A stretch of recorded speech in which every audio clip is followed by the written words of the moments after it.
What's up guys, for today's video magpapalit tayo ng radiator cover dito sa ating Euro Samurai 155. So ito yung ipapalit natin pang Click 125. Nabili natin online sa halagang 225 pesos. So let's try kung swak ba ito or hindi.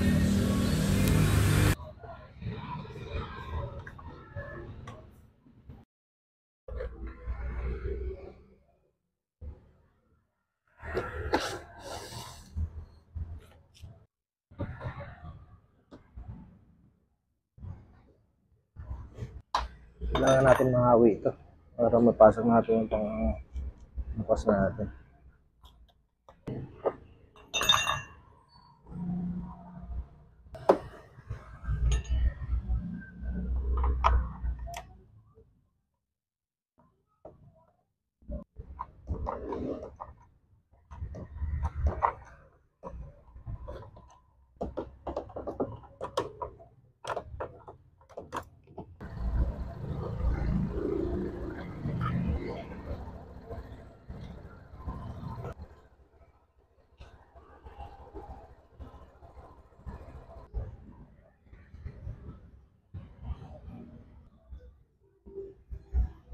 Ito yung ipapalit natin. Sana swak to.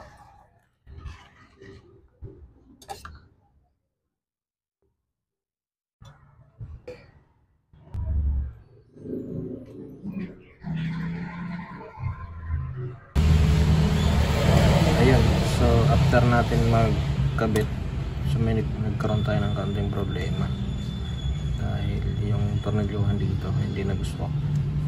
So magkaiba yung ano niya, lagayan ng tornilyo. Kaya naglagay tayo ng bracket papunta rito. So yun lang yung problema natin. Hindi siya swak. Diba kung pang Click 125 to, ang in-order ko online pang Click 125 kasi sabi nila swak daw yun. Pero pagdating sa akin, hindi siya swak. Hindi ko, kaya tingin ko hindi to pang Click 125.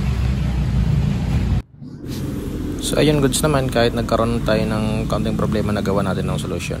So linagyan natin ng bracket para hindi naman masayang yung pinagbili natin doon sa ating radiator cover. Yun lang, thanks.